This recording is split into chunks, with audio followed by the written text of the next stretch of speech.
జాతీయవాద జర్నలిజానికి అసలైన వేదిక నేషనలిస్ట్ హబ్ ని సబ్స్క్రైబ్ చేసుకోండి.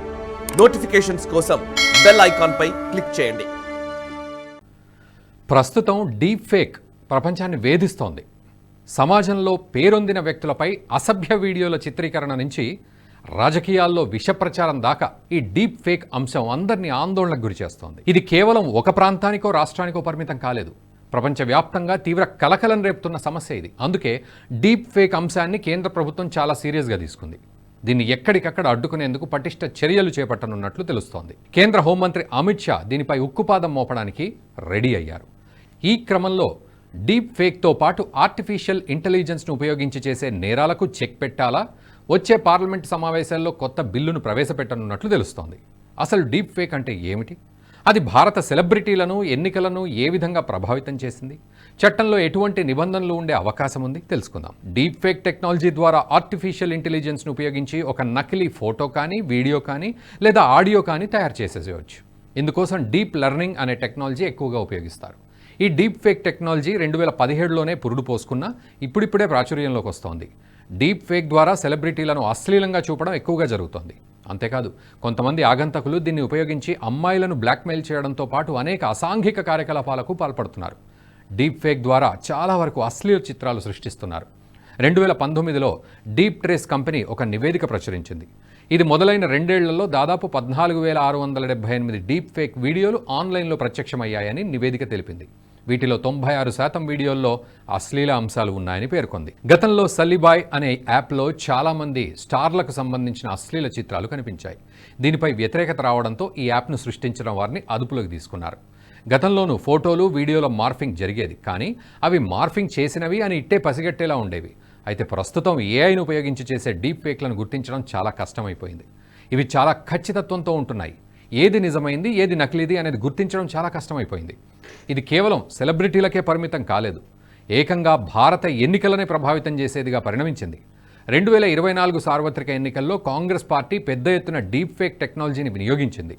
ఏకంగా కేంద్ర హోంమంత్రి అమిత్ షా వీడియోలనే కాంగ్రెస్ డీప్ ఫేక్ ద్వారా మార్ఫింగ్ చేసింది. తెలంగాణలో ఒక రాజకీయ సభలో అమిత్ షా రిజర్వేషన్ అంశంపై మాట్లాడారు. తాము అధికారంలోకి వస్తే ముస్లిం రిజర్వేషన్లు తొలగిస్తామని స్పష్టం చేశారు. అదే సమయంలో ఆ రిజర్వేషన్లను దళితులకు ఇస్తామన్నారు. అయితే ఈ వీడియోను కాంగ్రెస్ డీప్ ఫేక్ ద్వారా మార్ఫింగ్ చేసింది. ముస్లింల రిజర్వేషన్లను తొలగిస్తామని చెప్పిన వీడియోను కాస్త దళితులకు ఉన్న రిజర్వేషన్లు తొలగిస్తామని అర్థం వచ్చేలా క్రియేట్ చేసింది. దీంతో ఇది కాస్త ఎన్నికలపై ప్రభావం చూపింది. బీజేపీ అది ఫేక్ అని చెప్పినా ఎవ్వరూ వినలేదు. అప్పటికే జరగాల్సిన నష్టమూ జరిగిపోయింది. ఈ వీడియో మొదటగా తెలంగాణ నుంచే పోస్ట్ చేశారు. తర్వాత దీన్ని వాట్సాప్ గ్రూపుల్లో షేర్ చేశారు. అప్పటికే దీనిపై కేంద్రం కేసులు బనాయించి కొంతమందిని అరెస్ట్ చేసినా వీడియో సర్క్యులేషన్ మాత్రం ఆగలేదు. వాట్సాప్, ట్విట్టర్, ఫేస్బుక్ వంటి సోషల్ మీడియా ప్లాట్ఫామ్లు దీన్ని అడ్డుకోలేదు. కేంద్రం హెచ్చరించినా ఫలితం లేదు. దీంతో ఇది నిరక్షరాస్యులపైన, రాజకీయాలపై పెద్దగా అవగాహన లేని ప్రజలపైన చాలా ప్రభావం చూపింది. అంతేకాదు, దీన్ని కాంగ్రెస్ తన ప్రచారానికి సైతం ఉపయోగించుకుంది. బీజేపీ అధికారంలోకి వస్తే రిజర్వేషన్లు తొలగిస్తుంది అంటూ, అందుకు ఇదే సాక్ష్యం అంటూ కింది స్థాయిలో నాయకులు బాగా ప్రచారం చేశారు. దీంతో కమలం పార్టీకి సీట్లు తగ్గడానికి ఇది ఓ కారణమైంది. నిజానికి డీప్ ఫేక్పై గతంలోనే భారత రాజకీయాల్లో చర్చ మొదలైంది. బీజేపీ దీపావళి కార్యక్రమంలో ప్రధాని నరేంద్ర మోదీ ఏఐను ఉపయోగించి డీప్ ఫేక్లను సృష్టించడంపై ఆందోళన వ్యక్తం చేశారు. దేశం ఎదుర్కొంటున్న అతిపెద్ద ముప్పుల్లో డీప్ ఫేక్ కూడా ఒకటన్నారు. ఇది ఇలాగే కొనసాగితే అరాచకానికి దారితీస్తుందన్నారు. దీనిపై గతంలోనే భారత ప్రభుత్వం సోషల్ మీడియా ప్లాట్ఫామ్లకు స్పష్టమైన ఆదేశాలు ఇచ్చింది. నగ్నత్వం, అశ్లీల అంశాలు, ఒకరి గౌరవానికి, ప్రతిష్టకు హాని కలిగించే కంటెంట్పై ఏదైనా ప్లాట్ఫామ్కు ఫిర్యాదు అందితే వెంటనే ఆ కంటెంట్ను తీసివేయాలంటూ ఆ మార్గదర్శకాల్లో పేర్కొన్నారు.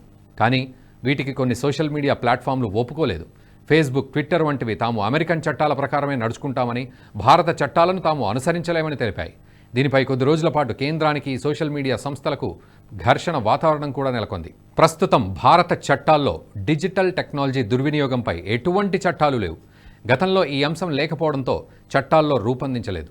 అక్కడక్కడా దుర్వినియోగానికి సంబంధించి భారత ఐటీ చట్టం 2000 అందులోని సెక్షన్ 66 ఈ ప్రకారం డీప్ ఫేక్లకు సంబంధించిన క్రిమినల్ కేసుల్లో శిక్షను విధిస్తున్నారు. కానీ ఈ చట్టాలు దుర్వినియోగాన్ని నిలువరించలేకపోతున్నాయి. ముఖ్యంగా సోషల్ మీడియా యాప్లతో దీనికి పెద్ద చిక్కొచ్చి పడింది. భారత్లో ఈ సోషల్ మీడియా యాప్లు పనిచేస్తున్నా కూడా వాటి హెడ్ ఆఫీసులన్నీ విదేశాల్లోనే ఉన్నాయి. ముఖ్యంగా ఇవి అమెరికాలోనే ఎక్కువగా ఉన్నాయి. దీంతో ఆయా సంస్థలకు దీనిపై ఫిర్యాదు చేసినా ఫలితం ఉండట్లేదు. కేంద్రం నుంచి ఫిర్యాదులు వెళుతున్నా ఆయా సంస్థలు పట్టించుకోవడం లేదు. ఎన్నికల సమయంలోనూ అమిత్ షా ఫేక్ వీడియోపై కేంద్ర ప్రభుత్వం చర్యలు తీసుకుంటున్న సమయంలోనూ అవి వాట్సాప్ వేదికగా వైరల్ అవుతూ వచ్చాయి. దీన్ని అడ్డుకునేందుకు కఠిన చర్యలు తీసుకొచ్చే అవకాశమూ లేదు. అయితే ఈ విషయంలో గతంలో లాగానే ఆయా సోషల్ మీడియా సంస్థలు అడ్డు చెప్పే అవకాశం ఉంటుంది. దీనిపై కేంద్రం ఏ విధంగా స్పందిస్తుందో తెలియాలి. ఇక దీంతోపాటు సోషల్ మీడియాలు ఏకపక్షంగా వ్యవహరిస్తున్నాయనే వాదన కూడా ఉంది. కొద్ది నెలల క్రితం వాట్సాప్కు కేంద్రానికి మధ్య వివాదం తలెత్తింది. WhatsApp end to end encryption అందిస్తోంది, అంటే సమాచారం పరంగా ఎంతో గోప్యత పాటిస్తుంది. అయితే కొన్ని ఫేక్ న్యూస్లను కట్టడి చేయాలంటే మొదటగా దాన్ని సర్క్యులేట్ చేసిన వారిని పట్టుకోవాల్సి ఉంటుంది. కానీ వాట్సాప్లో అది సాధ్యం కాదు. అది తమ రూల్స్కు విరుద్ధమని వాట్సాప్ వాదించింది. ఎవరు ఏ మెసేజ్లు పంపుతున్నారో రికార్డు చేస్తే అది తమ గోప్యత చట్టాలకు విరుద్ధమని చెప్తోంది. దీంతో ఇది కేంద్ర ప్రభుత్వానికి సైతం ఇబ్బందిగా మారింది. వీటన్నింటినీ కేంద్ర ప్రభుత్వం పరిగణలోకి తీసుకునే అవకాశం ఉంటుంది. గత ఎన్నికల్లో డీప్ ఫేక్ ద్వారా బీజేపీ చాలా నష్టపోయింది. కేవలం ఒక్క వీడియో కాదు, ఏఐ ఉపయోగించి విదేశీ సంస్థలు భారత ఎన్నికలను ప్రభావితం చేయడానికి ప్రయత్నించాయి. ఓపెన్ ఏఐ అనే సంస్థ ఈ విషయాన్ని ధృవీకరించింది. దీని వెనక ఇజ్రాయెల్ కేంద్రంగా పనిచేసే ఓ సంస్థ ఉందని వార్తలు వచ్చాయి. అందుకే కేంద్రం దీనిపై కఠిన చర్యలకు ఉపక్రమించే అవకాశం ఉంది. గతంలో ఈ విషయంపై వచ్చిన వివాదాలన్నింటినీ దృష్టిలో ఉంచుకొని అమిత్ షా ఈ బిల్లును రూపొందించే అవకాశం ఉంది. అయితే ఈ బిల్లు తుది రూపు ఎలా ఉండనుందనే విషయాలు తెలియాలంటే మరికొద్ది రోజులు వేచి చూడాల్సిందే. అయితే ఇక్కడ గుర్తుంచుకోవాల్సింది ఒకటి ఉంది. డీప్ ఫేక్ను పూర్తిగా నిషేధించే అవకాశం ఎంతవరకు ఉంది అనే విషయం తెలుసుకోవాలి.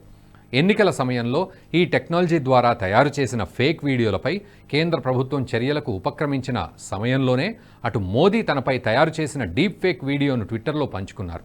ఒక పాప్ స్టార్ డాన్స్ చేసిన వీడియోకు మోదీ ఫోటోను జోడించి దీన్ని రూపొందించారు. అయితే ఇందులో ఎటువంటి దురుద్దేశం అయితే లేదు. దీంతో ఈ వీడియోను మోదీ రీట్వీట్ చేశారు. దీని ద్వారా తాము ఈ టెక్నాలజీని పూర్తిగా నిషేధించబోమని చెప్పినట్టయింది. అందులోని చెడుపై మాత్రమే చర్యలుంటాయనే సందేశాన్ని ఇచ్చింది. మంచిని తాము స్వీకరిస్తామని చెప్పకనే చెప్పింది.